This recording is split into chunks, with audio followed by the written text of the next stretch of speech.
தமிழ் இண்டஸ்ட்ரிய 50 வருஷமா ஒருத்தர் கட்டி ஆண்டிருக்காரு. ஸ்டுடியோக்குள்ள ஷூட் பண்ணிட்டு இருந்த மக்கள அப்படியே திருப்பி போட்டு, புரட்டி போட்டு கிராமங்களுக்கு நடையா நடக்க வச்ச ஒரு மனுஷன். இவர் இல்லன்னா தமிழ் சினிமா எப்படி இருந்திருக்கும்? இந்த கேள்விக்கு பதிலே கிடைச்சிருக்காது. 50 ஆண்டு காலம் சும்மாலாம் கிடையாதுங்க.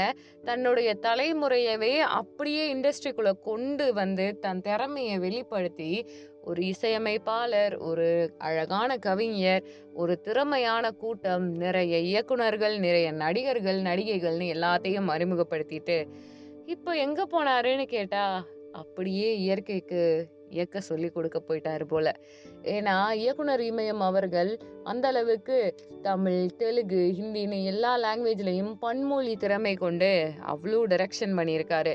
அவரோட திறமைக்கு இணை அவர தவிர வேற யாரும் கிடையாதுங்க. அவ்ளோ பிடிக்கும். நெறைய படங்கள் எல்லா தரப்பு ஏ டைப், பி டைப், சி டைப்ன்னு எல்லா தரப்பு ஆடியன்ஸுக்கும் இவருக்கான ரசிகர்கள் இருந்துட்டு தான் இருந்தாங்க. ஏழைகளுக்கான படம், பணக்காரர்களுக்கான படம், படித்தவர்கள், படிக்காதவர்கள் அப்படிலாம் தனித்தனியா இல்லாம, எல்லோரும் ரசிக்கக்கூடிய ஜனரஞ்சக படங்கள குடுத்திருக்கக்கூடிய ஒரு நபர் தான். அவருடைய கடைசி காலம் இப்படி இருந்திருக்கணுமான்னு கேட்டா தெரியலங்க. ஏன்னா, இவருக்கு முதல்ல பிடிச்சது சினிமா, 2வது பிடிச்சது குடும்பம். குடும்பத்துல குறிப்பா மகன். மகன் மேல அவ்ளோ செல்லம். இந்த மனுஷன் அவ்ளோ சந்தோஷமா இருந்திருக்காரு. மகன அவ்ளோ பிரியமாவும் பார்த்துட்டு இருந்திருக்காரு. அப்படிப்பட்ட தருணத்துல இயக்குனர் இமயம் இந்த பெயருக்கு ஏத்த மாதிரி எவ்வளவோ பெரிய பெரிய எல்லைகள், பெரிய பெரிய இடங்கள், பெரிய பெரிய இலக்குகள் எல்லாத்துலயுமே சாதிச்சிருக்காரு. இந்த மனுஷனோட இடத்த இவர தாண்டி வேற யாராலயும் ரீப்ளேஸ் பண்ணவே முடியாது. உண்மையில சொல்லணும்னா, பாரதி ராஜா அப்படின்ற பெயருக்கு ஏத்த மாதிரி அத்தனை படங்கள், எவ்வளவோ வெற்றி, ஒரு சில தோல்வி. எல்லாத்தையும் தாண்டி மீண்டு வரக்கூடிய தன்மைன்னு அவ்ளோ இருந்துச்சு.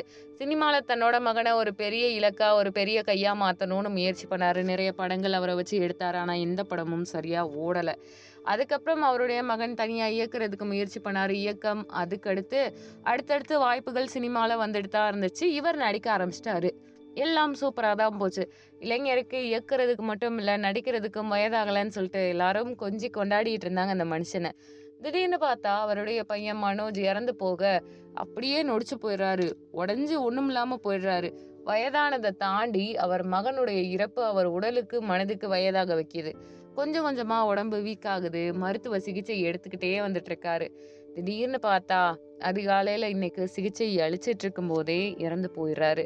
அந்த இறப்புன்றது ரொம்ப வேதனையான ஒண்ணுங்க. நம்ம எல்லாரையும் புலம்ப வச்சுட்டு அவருடைய படைப்புகள் நமக்காக இருக்கு.